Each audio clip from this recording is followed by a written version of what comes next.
উচ্চ মাধ্যমিকের শিক্ষক হলো শৈশব ব্যানার্জি। মিডিয়াম লম্বা ও ফর্সা গায়ের রং তার।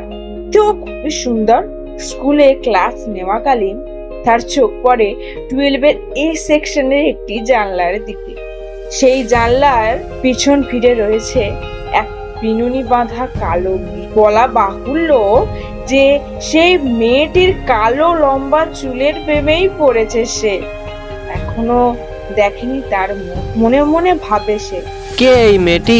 এত সুন্দর চুল, দেখতেও বোধহয় কতই বা সুন্দর হবে। মেয়েটি সবসময় গায়ে ওড়না জড়িয়ে থাকতো। সবাই তাকে মোনা বলেই চেনে। এতদিন ধরে কত মেয়ে স্যারকে প্রপোজ করেছে, কিন্তু স্যারটির এতই রূপের অহংকার যে সে কারো প্রপোজালেই তোয়াক্কা করে না। কিন্তু সেই দিন পিছন ফিরে থাকা মেয়েটির হাওয়ায় দোলানো বিনুনির বাঁধা চুলে যেন তার মন বেঁধে ফেলেছে। মেয়েটির দেখার জন্য উতলা হয়ে উঠল সে। কখনোই ভাবেনি যে আজ তার মনে ভালোবাসার পরশ লাগবে। সে বলে উঠল, কে এই মেয়েটি?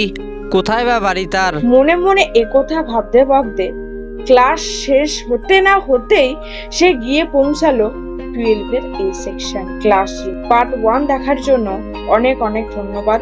পার্ট 2 খুব শীঘ্রই আসতে চলেছে।